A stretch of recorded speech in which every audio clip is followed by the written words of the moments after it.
what these videos are coming out of. I have no idea. Oh, shite. You stay right there. All right, let's see. Let me close this.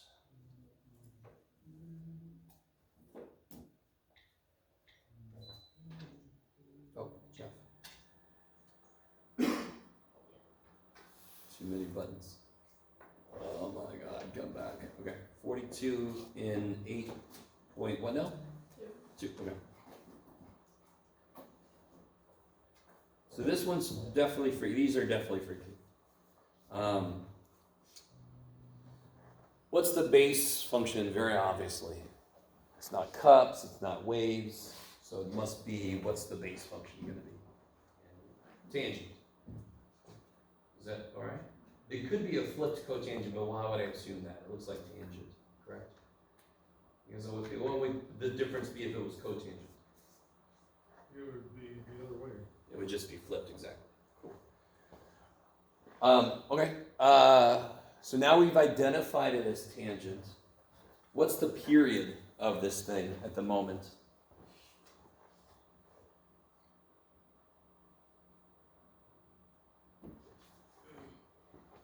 What's period mean? And why did I put my hands where I did? Because it's between the two asymptotes. Yeah, between two asymptotes, there fits a what? One complete Period. cycle. Oh, cycle. The amount of time it takes for a cycle to go through is the period, right? So what is the period? You could do it. I know you can do it. How far is this away from 0? How far is this away from 0? 4 pi over 8. Okay, right. So that's 3 pi over 8 away from 0. There's another pi over 8, so this is 4 pi over 8. Yes? How do I figure out how far two numbers are apart? What operation do I do? What operation is subtraction? So what is 3 pi over 8 minus negative pi over 8? That's 3 pi over 8 plus pi over 8, 4 pi over 8, pi over 2. Yeah. That. I love you guys. Okay, let me try again. So really cool if this is a cycle, fits in here, this will be the period. Yes? How long is this? So one way to do this is obviously 3 pi over 8. And how much further back does it go? 1 Pi over 8. So what's the total period going to be? 4 pi over 8, which is? Pi over 2. Pi over 2. Okay. So what's K? Pi over 2. No. What's K? 2. Because how do I figure out the new period? Old period divided by K. Oh. What's the original period of tangent? Pi. Pi. And since this guy's period is pi over 2, what must K have been? 2. You guys see? So again, let me remind you, this specific problem, don't mean shit. What's important is, how am I getting the information I need from what they've given me? Because you're not going to get this problem. So K must be 2. Now I've got to figure out the phase shift, and that's, well, let's see what you guys think about this. So has the period been cut in by a factor of something? That's a weird way to say it, but has the period been cut by a factor of something? All right, what's the new period right now? No, not the new period. There's the period right there. It used to be pi. It's been cut by a factor of 2. I love it. So you could, there's a couple different ways to go forward. You could uncut it. You could stretch it back out. That's one way to do it. What do we know so far? We know it's tangent, yes? Yeah. We know what K is, right? Yeah. Now we're trying to figure out what the phase shift would be, because then I could just put that right there. Pi over 8. So one way you could do it is, isn't the middle supposed to be at 0? So this has been shifted how much then? Because here's the middle, yes? So it's been shifted by, it's been shifted to the right by pi over 8. So what goes in here? Minus pi over 8. Minus pi over 8. Okay.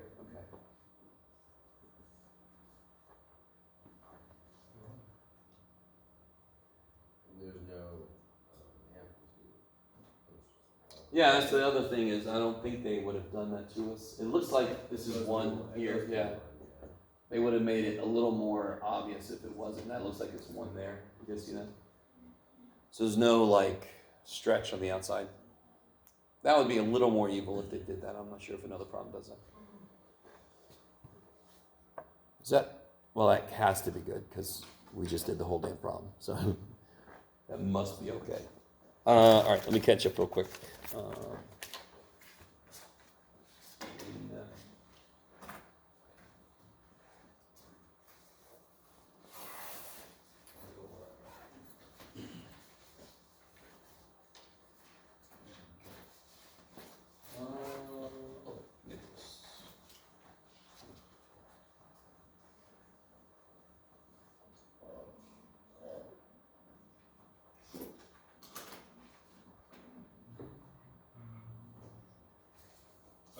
Anything else, guys?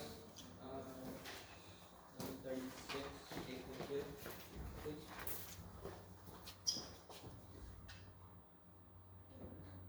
All right, so this one says, where's the instructions? Sketch 2 periods, blah, blah, blah. Okay. Yeah, this one's, all right. All right. This one's a little bit evil. Let's see. Not too bad. How'd you handle the? Oh, I see. It's not too bad. Yeah, I thought that was somewhere else. That's better than I thought. Very first thing you could do. Let me write it down over here, so we can do it on this paper, or part of it. I'm not going to do the whole damn thing.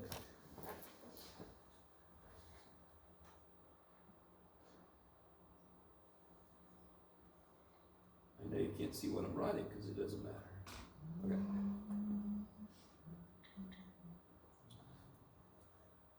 All right, so first thing, this is written a little strange. This threw me off at first. I thought it was worse than it really is.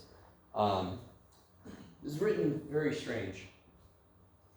How much is it going to move up or down?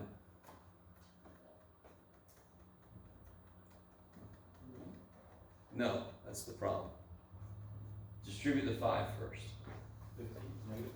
Yeah, it's going to move down 15. Holy crap. So it's 5 cotangent x plus pi over 2 minus 15.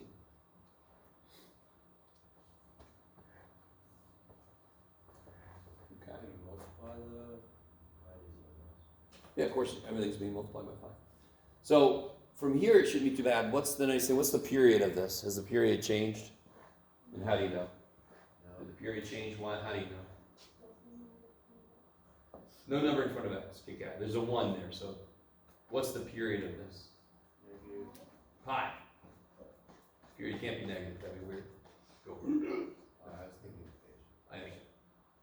The phase shift will be Negative pi. negative 5 over 2. So is, well, was there a specific question about this one? Who had the question? Just. Yeah. No, it's very confusing. I understand. The confused me for a minute too, but if you distribute the 5 now, it's a more direct thing. So if I were you, I would graph this first, and then I would just shift everything down 15. Should be exciting. You might want to give yourself a little more room. Okay. Is that all right? That one, thankfully, there's not too much going on because the minus 15 is already plenty to worry about. So we get the period, all you gotta do is multiply. Well, you, so pi over 2, since pi over 2, that would be the, that would be technically the top, that would be pi, 0 pi, that would be the. That's what cotangent normally does. And now this is going to shift back pi over 2, so it's actually going to line up with tangent. Because tangent goes from negative pi over 2 to pi over 2, yeah. All right.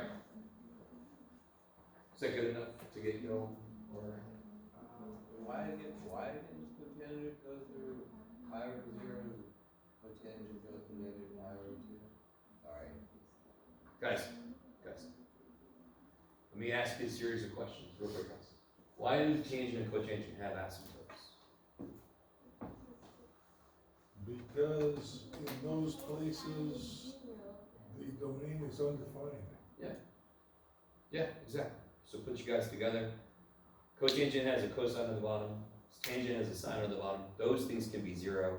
If the bottom's zero, things freak out. Got it. And in this case, it's an actual asymptote, not an open circle. And they just have different places that the bottoms are zero. That's why the asymptotes are in different places. Is that cool? Okay. Anything else?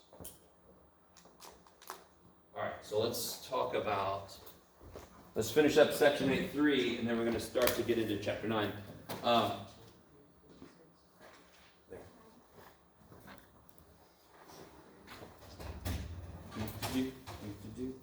Get in there. Just got to make sure I don't forget any parts of 8.3.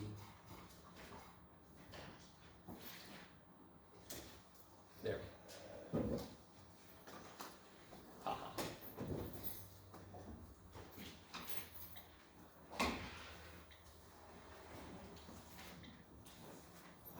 Okay.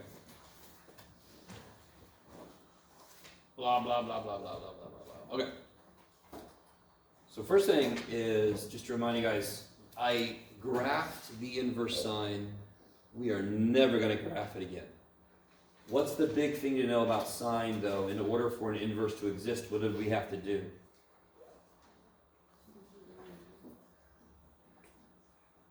Shoot. There. Sorry? Yeah, we had to change the domain. We had to not allow it to go as far as it normally goes. We had to cut it off from negative pi over 2 to pi over 2, because if we do that, it looks like an invertible dude. That is definitely a piece of the sine wave. So we cut it off right before it was about to turn on itself, and we cut it off right before it was to turn back on itself. If I do that, it passes the horizontal line test. Right, guys? We did something very similar with parabolas back in the day. We had to chop off half the parabola to make it invertible, which is real quick on the side note. What's a parabola look like? Yeah, all right, good. What's the square root function look like? Yeah, okay, good. Do you see how this is half of a parabola? Yeah. Because we had to cut half of this off? Beautiful. We're doing the exact same thing. We have to cut some of this function off so that what's left is invertible. What that means for us is when I take the inverse sine of something, I'm going to get a reference angle, possibly. We talked about it. When I'm supposed to be in quadrant 3, is the sine going to give that to me, the inverse sine? The inverse sine is going to go from negative pi over 2 to pi over 2. So can the inverse sine ever give me an angle that is directly in the third quadrant? Good, because what quadrants does it live in? The outputs, this inverse sine. What quadrants are these? What quadrants live here? Am I pointing at the right thing? Yes, I am. Where's negative pi over 2? The 1 and the 4. Good, yes, quadrant 1 and 4. Negative pi over 2 is straight down, pi over 2 straight up. So between the two of them, quadrant 4, quadrant 1. Yes? Okay, I like it.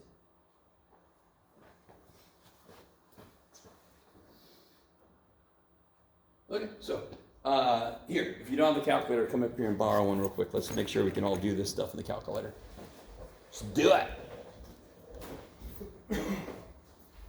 Please bring either an ID, a crisp, uncounterfeit $100 bill. Sure. There you go.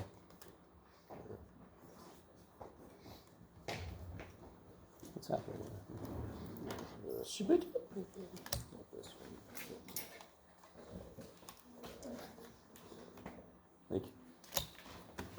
Make sure it's got that. Bill, but here's a foreign coin. Oh, no way. What is it? It's from Azerbaijan. No way. Yeah. Okay. Keep it. Thank you. Is it that? You're like, come on, Jeff. All right, test that one out. What are you doing? Oh, he's cool. What's wrong? It's cool. Is that one all right? I just don't know how to turn around for a living. I'll Oh. take this one. Okay. This guy works for sure. Okay.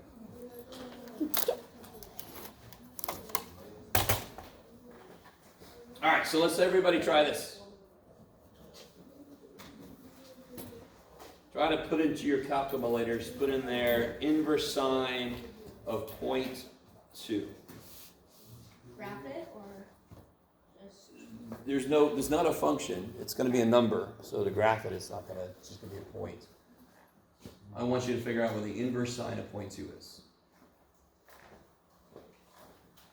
Does everybody see where your inverse sine button is? Incredibly enough, they put it right above the sine button. That's crazy. Now, can somebody tell me what they're getting? 0.20135. All right, so somebody's getting 0. What'd you say? 11.536. Yeah, so I get 0.2013, blah, blah, blah. Don't worry, it's okay. Did anyone else get this? Yes? Anybody else get this? All right, so why did I get this? What did you guys get if you didn't get this? See, that's in radian, that's. Ah, there we go. Yeah. Inverse sine. Listen. What's the input for any trig function? The input for sine, cosine, what is it physically? Radian. No, come on. What is it physically? Is it a line? Is it a circle? Is it a square? Is it a ray? Huh? No, what's the input for a sine? You can do this. It's the- Give me a question I would ask It's you. the hypotenuse. Give me a question I would ask you that I said you can't use a calculator for. For example, sine of 45. Sine of 45. 45 what? 45 degrees. Okay, what is the input for a sine function? An angle, thank God. Okay. You guys all with me. So what do you put into a trig function is an angle. That's what they're built on. The trig functions are giving you a number that represents the ratio of sides in a triangle that has that angle you gave it. Is that okay? Okay. Inverse functions flip the x and y. They flip the input and the output. So if the input for sine is an angle, what's the output for inverse sine? Angle. Because they flip the input and the output. Are you guys on my way? So when I feed sine, inverse sine, a number, I'm asking it, what angle would give me a sine of 0.2? So somebody already said this, but why did I get a different answer? Because I am in radians. So if you're in radians, you got this.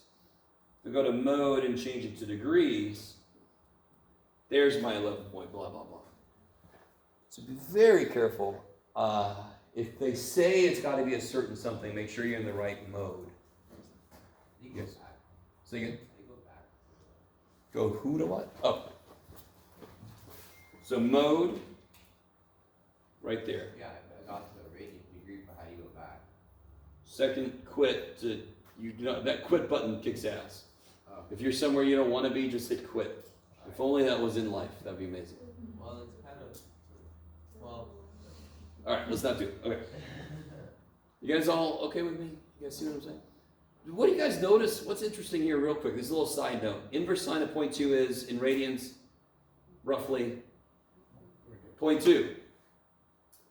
Let's see, if I go back to radians, let's do the inverse sine of 0.1, it's roughly 0.1. The inverse sine of 0.08 is roughly 0.08. That's neat. Sorry, that's all it is. I'm sorry. I can't really talk too much about it. I just want to point it out. Sine for very small angles, sine of that angle in radians is equal to that angle in radians. Very small angles. Do we have to know that? No. It's just your teacher showing something freaky, okay? So be very careful in the homework or on a test or something. If I specifically say I want degrees or radians, you have to make sure you're in the right mode. Okay.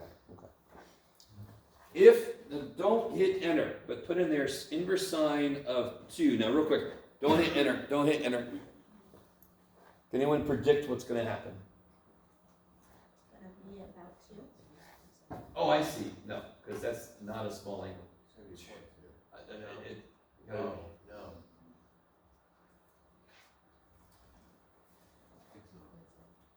See? No. Sorry. The whole whole thing I just talked about was a little side note. It's only if the numbers are small, and I mean close to zero. Okay, is that close to zero? No, it's not. Or? So, Well, there's, it doesn't fit. the domain. what's the output for sine? It's got to live between what and what? 0 and 1. Negative 1 to 1.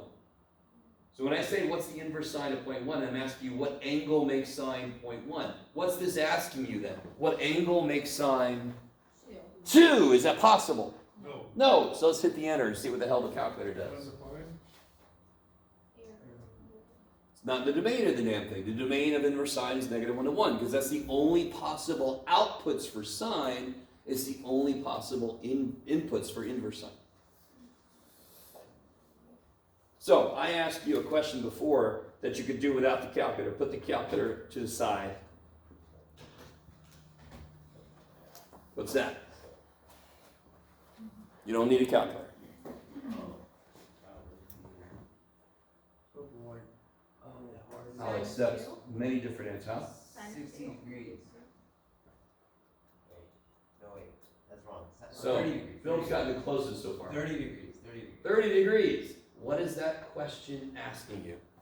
What angle do I take the sine of to get 1/2? It's like a log. Do you guys see what I'm saying? We talked about this yesterday. When I ask you to do the cube root of 64, you think backwards. What do I cube to get 64? When I ask you the inverse sine of something, you think backwards. What do I take the sine of to get that? That's how inverse functions work. That's not just how this guy, that's how every freaking inverse function in the universe works. Are you guys okay? So the input for a sine is an angle, the output for an inverse sine is an angle. Therefore, this is thinking backwards. So I would take a few different answers. One answer I would take is 30 degrees. What's another 5 answer over I would take? 6. 5 or 6. Kicking the acid. So see what happens if I put it in here. Get out of there. Stop it. So if I do inverse sine of, what did I say, 1/2? So right now it gives me radians. If I change to degrees, second enter, there's my 30 degree. Hey, look out. Which explains why I had a part 1 and a part 2. All right. How you guys? What if instead of writing a half there, you've written 5 over 6? Oh, inside Now this. you're in radians. What do you mean? Wait a minute. Okay, right now you're in degrees, but. Well, if I do pi divided by 6, I can see that they're the same number, right? Yeah. I don't want to put pi over 6 in here, because then that would be a different angle that gives me an output of pi over 6, right? Oh. I need you to understand that. 1/2 is the output for sine. Pi over 6 would be the input. Yeah, two different things. All right. All right. So I can do that with cosine. I can do that with tangent, blah, blah, blah. Now here's the interesting thing. I want you to see this is really interesting. What if I ask you, well, first off here, do this. What's the inverse tangent of 11.1? Why is that okay? That's a big ass number. Why is that okay? Because what does tangent do? What's the graph look like for tangent? So what tangent do? It goes forever. So it can take whatever the shit inputs. The outputs for tangent, negative infinity to infinity. So what can the inputs for inverse tangent? Any damn number. So do that in your calculator real quick.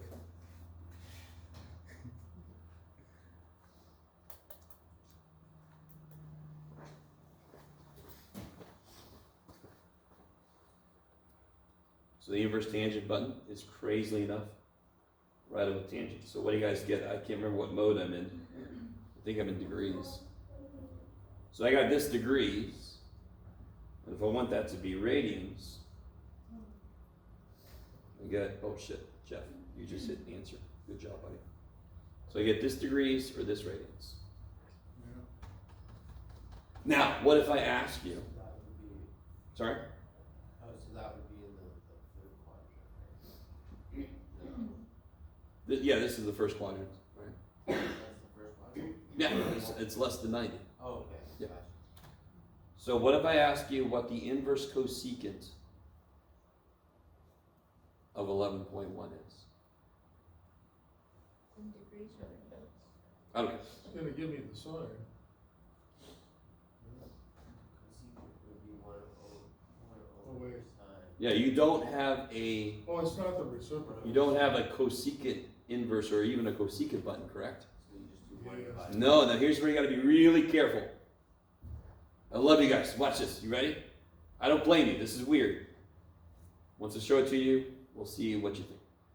Somebody help me out. What's the sign of let's do something nice. Yeah, sign of pi over 6. We just did it a minute ago. One half. 1/2, there it is. What is the cosecant of pi over 6 then?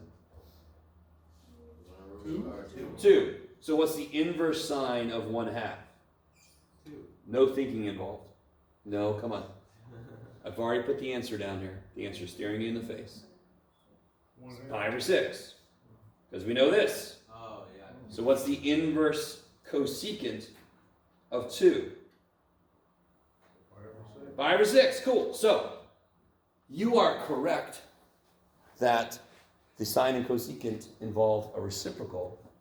Do you notice though it's the inside that you reciprocate? So if I want to do inverse cosecant of 11.1 in my calculator, I don't have a cosecant button, so I've got to do this.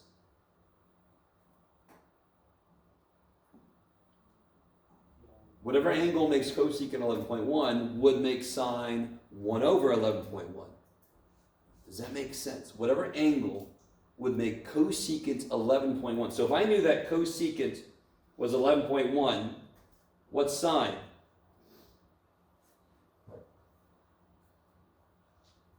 If cosecant's 11.1, don't overthink this. What's 1 sine? over 11? 1 over 11.1, because they're freaking reciprocals of each other, right? So of course, if the output for cosecant is supposed to be 11.1, the output for sine must be 1 over 11.1. So if I do that in my calculator, inverse sine of 1 divided by 11.1, I get 0.090 blah, blah, blah. And again, I'll tell you how much to round. I'll put approximately. Or if I do it in degrees, dadgummit, there we go.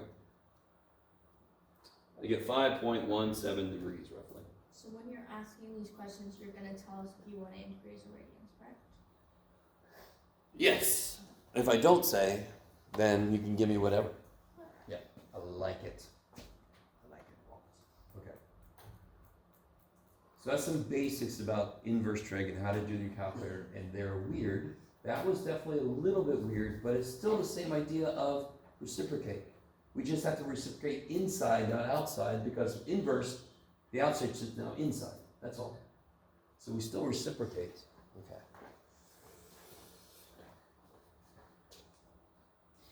So you're taking a moment and do this.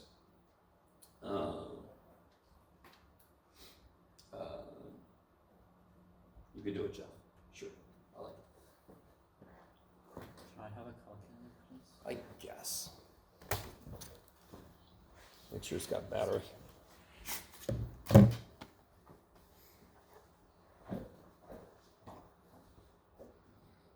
Oh, I'll catch up here someday.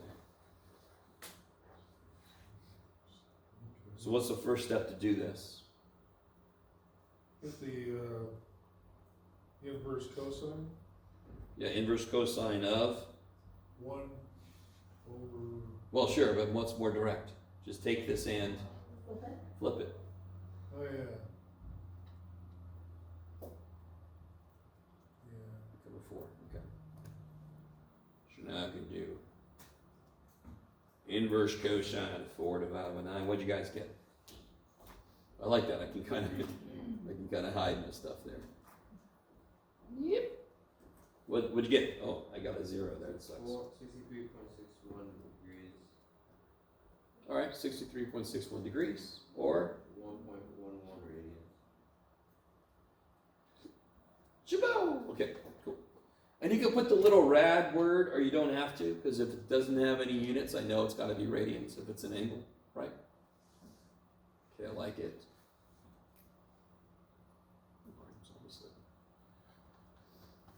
Okay. Is that all right? You guys with me? Now,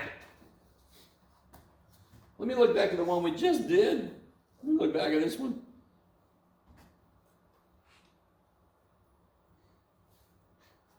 Let me overanalyze this for a minute. What did we say the output for an inverse trig function was? What's the input for a trig function? An angle, So what's the output for an inverse trig function? an angle. Okay. Do we know what that angle is? Not yet. Stay with me now. All right. I'm about to do a series of things that explains why a shortcut works.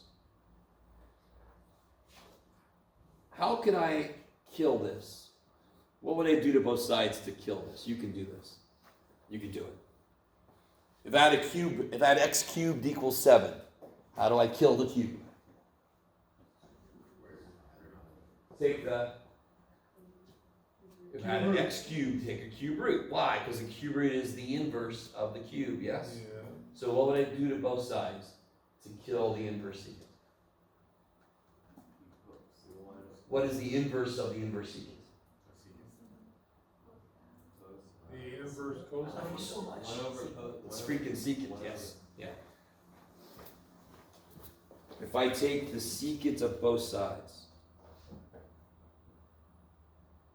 what do these two do?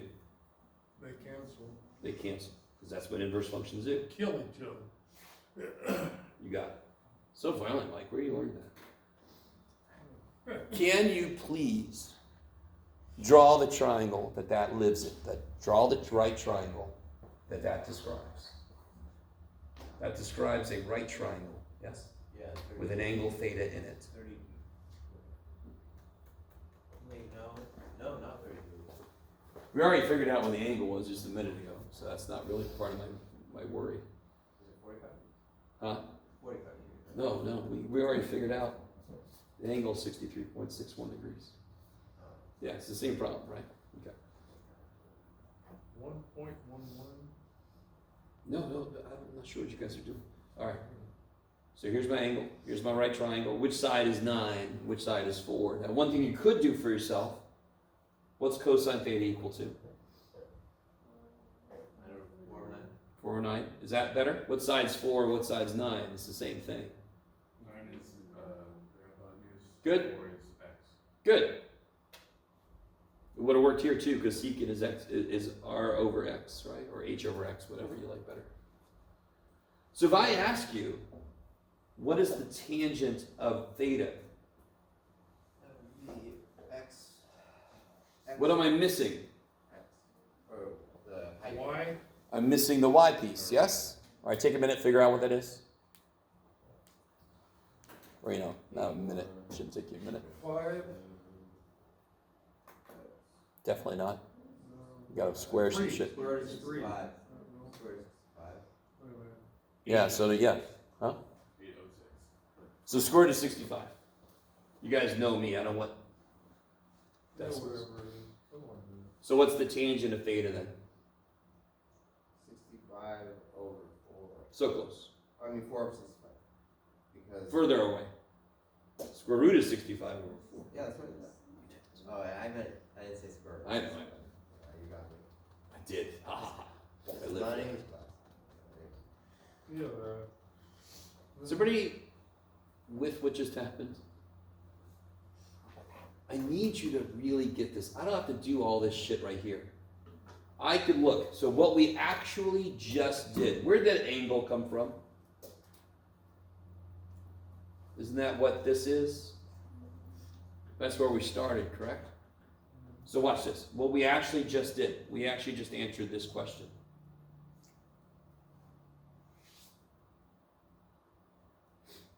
That looks really weird, yes? We just answered this question. That is an angle that lives in that triangle. So to figure out the tangent, I did it. Yay, go us. So watch this. If I give you this, just to really show you what just happened. If I ask you, what is the cosine of the inverse, what do you got, Jeff? Inverse cotangent of, it doesn't matter. 12 over, it doesn't matter. 13, sure. There.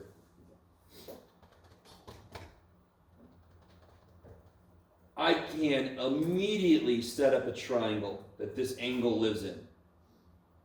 That is definitely an angle. There's two reasons why this is an angle. Reason number one is the output for the inverse trig is an angle. Reason number two is it's inside of a cosine. So it has to represent an angle. Yes. This is cotangent. Which side is 12? Which side is 13?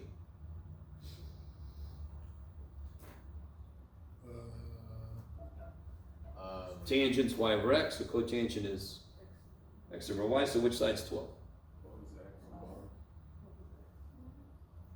Well, the 13 would be Y. on left.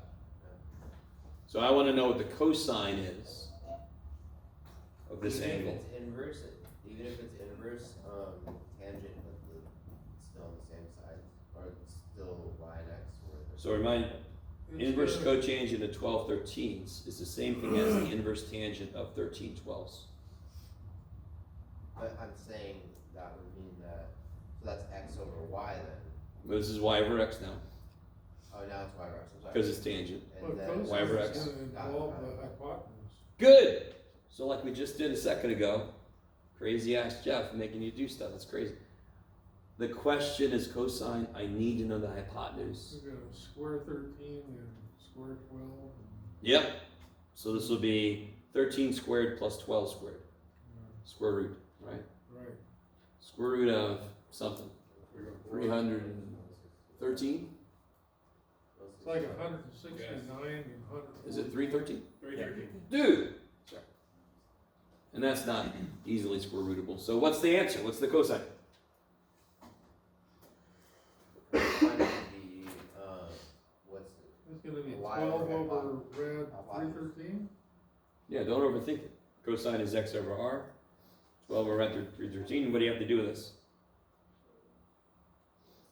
That's right, kids. You have to multiply top and bottom, so you rationalize that bottom. Yeah. I know 313 is scary, but who cares? I just got to write it. I don't have to do much with it. Okay, maybe. So you can try one easy one, and then we'll do a hard one together. Oops, sorry. You guys done with that? Oh. Okay. All right, so real quick. What is the secant of the inverse cotangent of 2?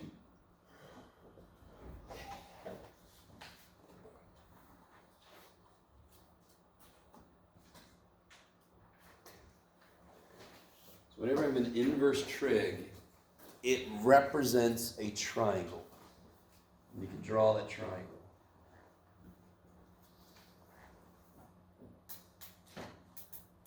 Sometimes you get people get freaked out that it's 2, because cotangent is x over y. Well, what's 2 over? 1, there you go. Can't be 0, because that would make my triangle not exist. Well, it can be 0, but we let's not go there.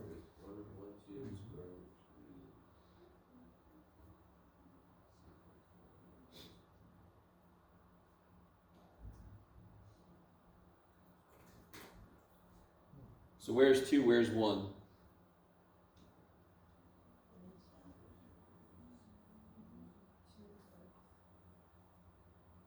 It was X, Y is 1. Shake you. 1 over square root of 3, 3, 1 over square root of 3. Right, What's that, hypotenuse? oh, that's 3. Oh, wait. Square root of 5. Good, okay. So then the secant of this is going to be what? 1 over square root of 5. Careful, No, for several reasons. Say again? Is Square root of 5, 2 Over. red 5 over 5? 2. Done. Secant is 1 over cosine. Cosine is x over r, so secant is r over x. Okay. And again, you don't have to do that directly. You could do cosine and then just flip it, right? Not a problem. There's several ways to get to that answer. Okay. All right, so here's the hardest kind you'll see. Chihuahua. Let's do sine of inverse cosecant. No, that's easy shit. I'll do that one next. Let's do sine of inverse tangent of x plus 1 over x. It's really funny as students sort of give up. Oh my God. Math doesn't give a shit what's in the problem. There's a process. The process cannot change for variables because all variables are numbers I don't know. The process is the same. So can I draw a triangle? Do I have a ratio of stuff that I can use to figure out what side is what? They're not going to be numbers, but who cares? We're better than that shit. We're in pre-calculus, damn it. We're not scared by variables. Tangent. Which side is going to be x plus 1? The y side. Which side is going to be x, appropriately enough? X, Y'all with me? Is that what you hoped it would be? No, not necessarily. Is that difficult? No. I know what tangent is. I know where to put the stuff. What am I missing to answer this question? well, hypotenuse. Hypotenuse. So how do I do that? So you do, X x squared, squared plus, Yeah, x plus 1 squared equals to 2x squared plus 2x plus 1. Yeah. So what's the sign then? You're gonna love this. Sorry. So are you guys? I need you to be with me. We have not done one thing that was different. Every single thing that just happened was exactly the same as what happened earlier. It's just I don't have numbers, I have letters. it's So gonna be it's actually better. I don't have to figure out what that is. I just X plop it plus down. 1 over red. Yes, good. So sine is y over hypotenuse. So it'll be x plus 1 over. Red, 2x squared plus 2x plus 1. And guess what we have to do? You have to factor all that? No, don't factor shit. I gotta multiply top and bottom by this so that I rationalize it. Oh, Then you synthetically, I see. And we're halfway done. No, that's it. okay. I was about to say, Why do we do that? Because it could happen. It could happen. So I just have to be ready in case my observations involve inverse trig functions to kind of represent them and I need to solve for something that can totally happen. But I always love that. There's one kid that said something like, how's this going to help me buy lettuce at the store? I'm like, if that's all you ever want to do in life, then you're right. You don't need this. You're right. So go happily buy lettuce and sit there munching. Sorry. All right.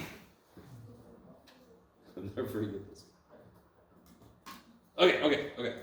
That's the ultimate place where inverse trig kind of goes, is when you have variable inputs. I'm sorry, did I take it way too early? You guys all got that? So the right triangle is still good.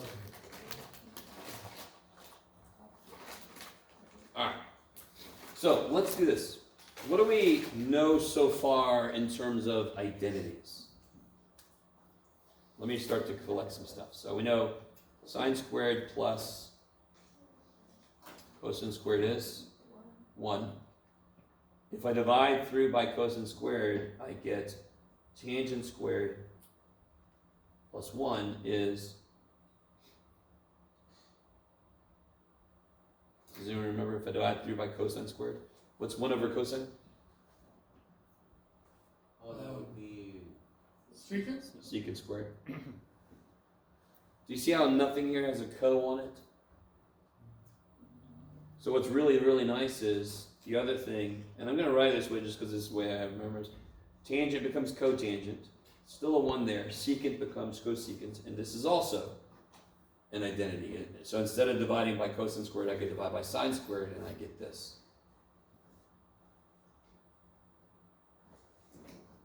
These 3 together make Captain Planet. No, they represent what's called the Pythagorean identities, which makes nothing but sense. Let me do this. I haven't done this with you guys yet. Let's say I have a triangle with a hypotenuse of 1.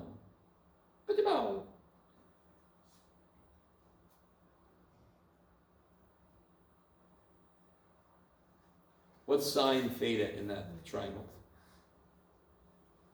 hypotenuse hypotenuse Y over hypotenuse. 1. So y. What's cosine theta? So x, right? And what is x squared plus y squared from the triangle? From the triangle, what's x squared plus y squared? 1. What did it say y was? We said y was sine, yes. And what did we say x was? Cosine. So there you go. That's the proof of that most basic one. And just to really make sure you guys get this, if I take this and I divide everything by cosine squared, become a theta. What do I get? This becomes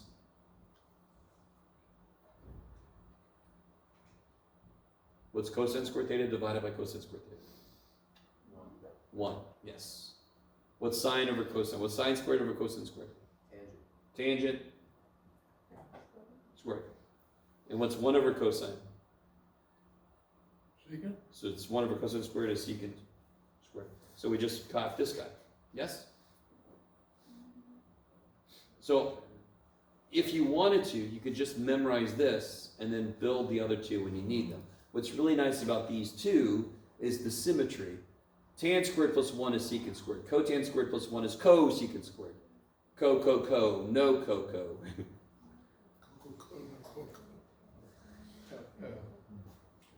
This is the first level that explains why we call some things co and some other stuff not co. When you get to calculus, you'll see even more stuff that go, oh, that's why the hell they call that co and that one not co. Yeah. Underneath the x squared plus y squared equals 1, is that an x? Oh, that was me saying, here's the y squared and here's the x squared, right? Oh. Y was sine, so y squared is sine squared. I just want to put it in this order because that's just the way we normally have it memorized. So, how much work would you have to do to figure out the sine squared of 7 pi over 6 plus the cosine squared of 7 pi over 6? If you're doing any work right now, stop it. There's no work to do. What does that equal? 1, frickin' 1. I mean, that's the identity, right? Sine squared plus cosine squared equals 1. So as long as these angles are the same, the square of them will always add up to be 1. So if I had sine squared of 7 pi over 6 plus cosine squared of 3 pi over 4, damn it! Now you have to do some work, right? It doesn't equal 1. I don't know what the hell it equals. Okay, maybe.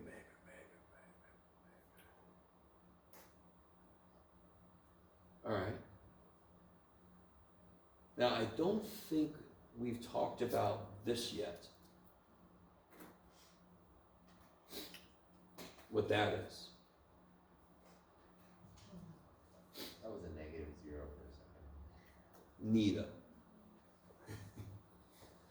It's a Tim Trask act, negative 0.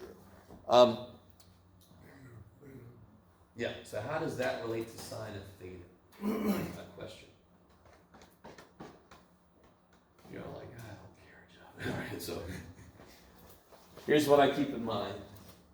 Here's theta, correct? Where's negative theta? Opposite. Positive 4.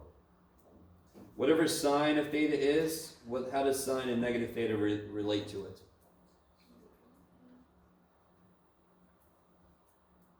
Whatever sine of theta is, sine and negative theta is going to be Same. The opposite? Below it? the negative of it, yes.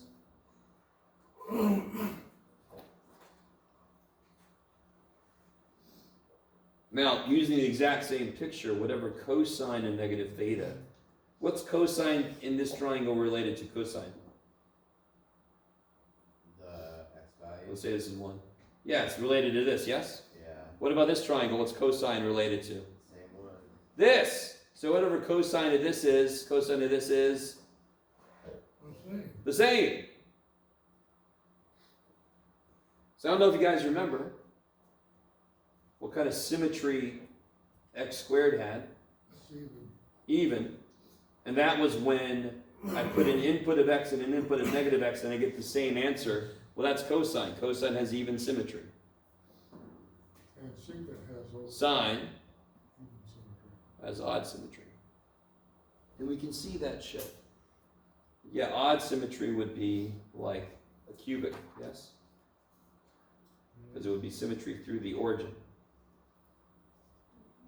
What does sine look like? Sine looks like this. So it has symmetry through the origin. This one goes to there.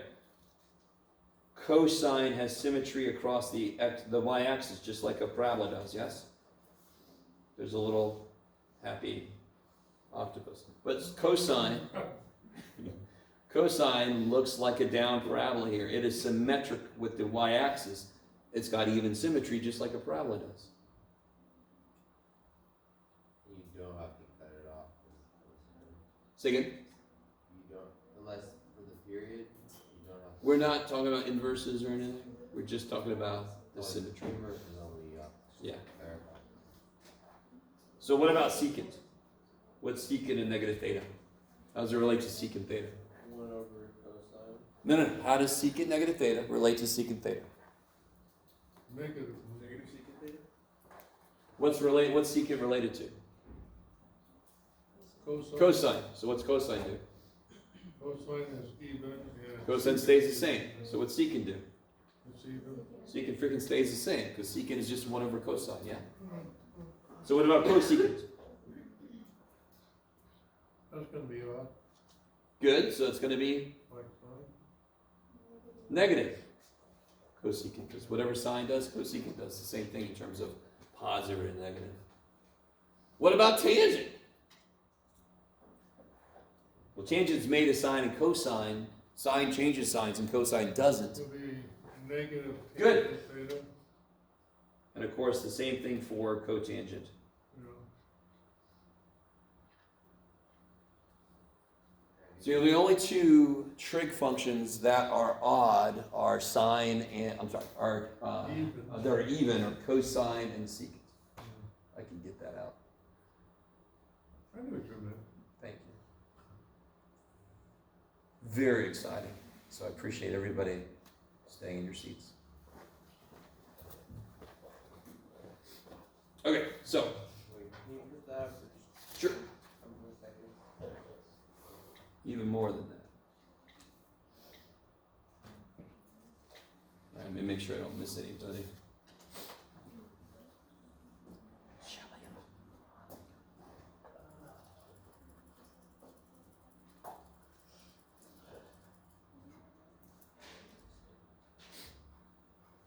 Blah, blah, blah, blah, blah, blah, blah.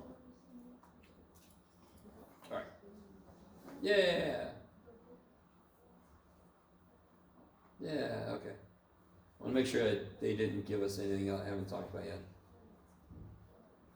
Okay, no. Good, good, good. So, let's try this.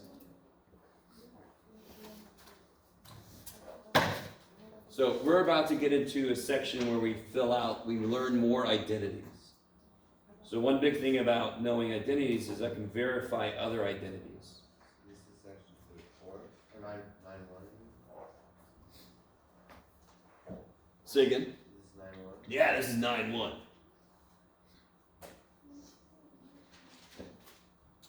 Darn it. So that was all of A3, each one over. Cooperate. There we go. Say again? That was all of A3 that we each went over? Yes. A3 was inverse stuff. Yes. Alright. So look at this here.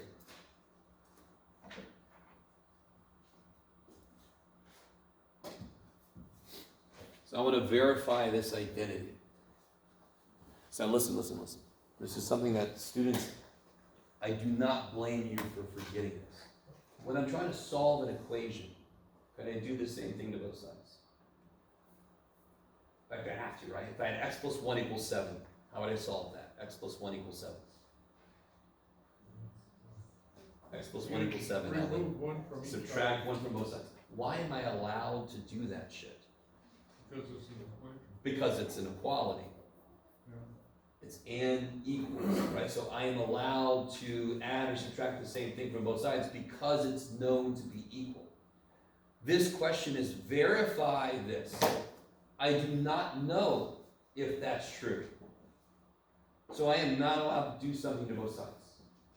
Whenever you're verifying a trig identity, you are not allowed to do stuff to both sides. So what do I do then? I take one side. Very often there's going to be one side where there's obvious stuff I could do. And I try to make it look like the other side. If I can take one side and do stuff to it, make it look like the other side, I verify that it's true. What is the obvious side to work with? Well, sort of, maybe. We'll see what you guys think. Which side has algebraic stuff I could do? The left and right side? Do, Joel. What would I do here? Divide by 1 1. So, we don't know that the equality is true. I am not allowed to do stuff to both sides. Input a number in x. No, to verify this identity, it's got to be true no matter what x is. So if I put a specific value in for x, I'm not proving it in general, I just showed it works for that specific value of x. So if I wanted to do that, you'd have to input every possible value of x. Well, you can't, yeah, that's true, because you can make sine of x, -1. What do you do when you have something? Yeah, formula, okay. So 1 times 1, crazy. 1 times negative sine x. Sine x times 1. And what's this? Sine, sine x, times squared x. Negative sine squared?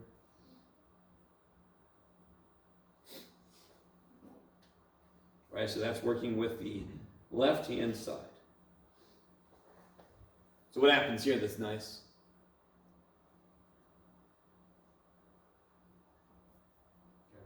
Yeah, good, okay. So you get 1 minus sine squared. So in trig identity verification, in that whenever you see squared trig functions, you think Pythagorean identities, the three things we just did. Because every single one of those has squared trig functions, correct? What the hell is 1 minus sine squared? Look at your 3 Pythagorean identities. What is 1 minus sine squared? Yes. Not multiplied? 1 multiplied by negative sine? It's gonna be cosine No, squared. why?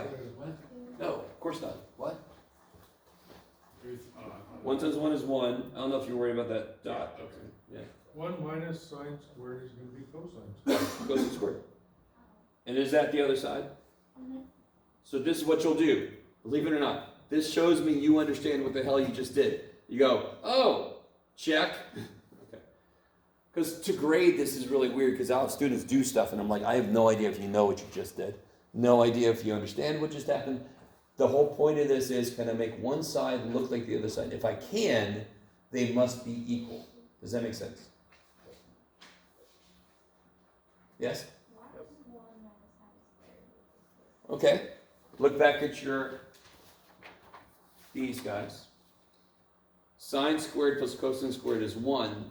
Therefore, 1 minus sine squared is cosine squared. That's true about any damn thing. If one chunk plus one chunk equals thing minus either chunk is the other chunk. I don't know if that made sense. If A plus B equals C, then C minus B equals A, and C minus A equals B. Right? The whole thing minus a part is the other part. So 1 minus either one of those guys is the other dude. What is secant squared minus 1? If I see secant squared minus 1 somewhere, what is it? Tangent? Tangent squared. Do you guys see that?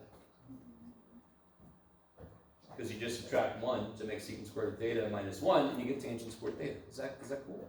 You guys see that? Some of you guys are looking like, I don't want to see that. Okay, all right.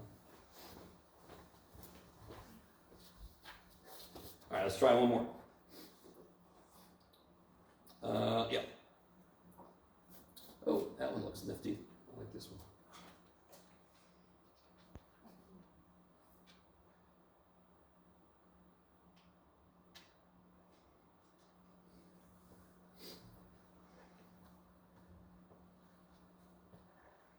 There's 2 ways to do this one.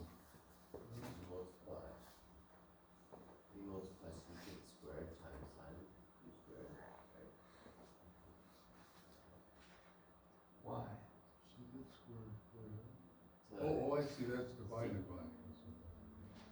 denominator. Oh, but what's secant squared minus?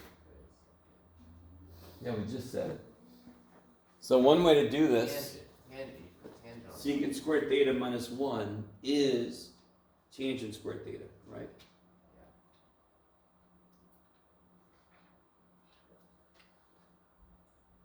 Now what can I do with that shit? So one thing you can do every time you're doing an identity and you're like, I don't know where to go from here, you can rewrite everything in terms of sine and cosine and hope to God they sort of do stuff. So what is tangent squared? Sine squared over cosine squared. And what is secant squared? 1 over cosine. What does the over cosine squareds do? Eliminate. Wait, yeah, Check. that's it.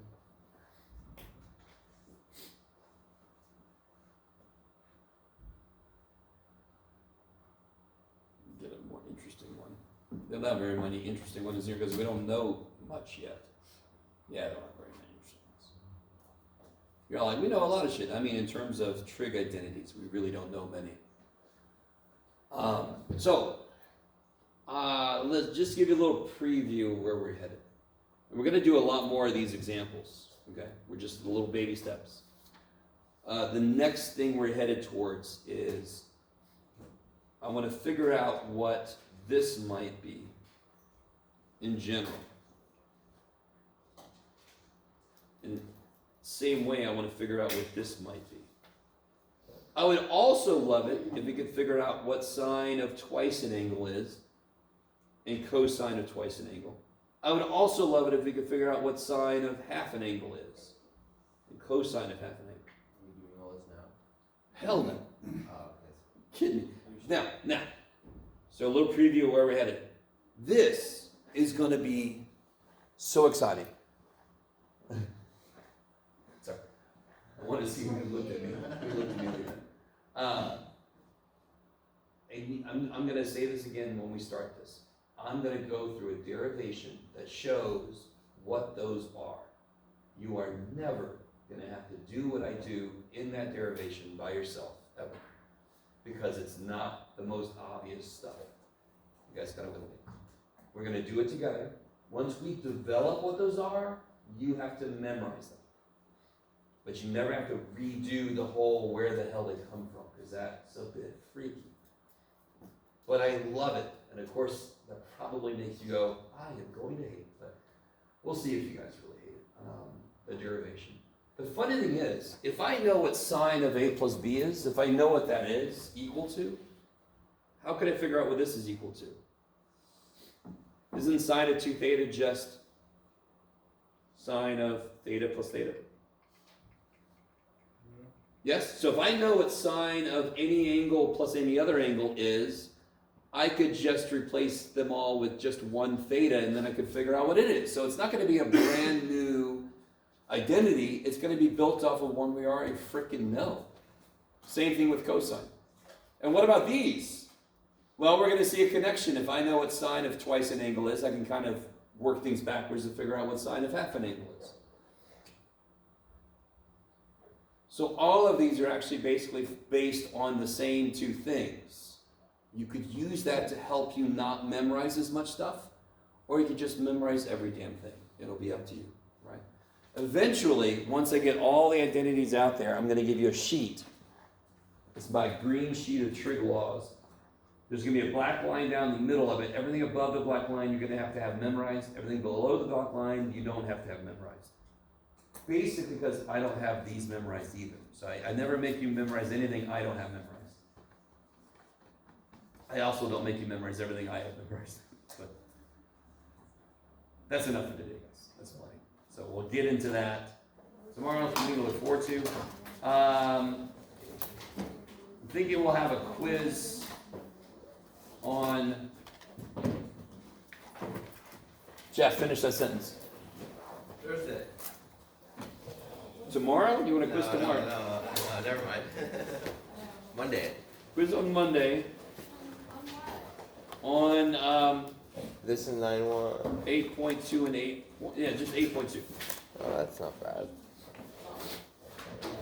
So that's gonna be graphing, tangent, cotangent, all that kind of stuff, secant, cosecant. I don't remember because are you allowed to do a makeup? Oh, whenever you miss a quiz, it's just whatever you make on the next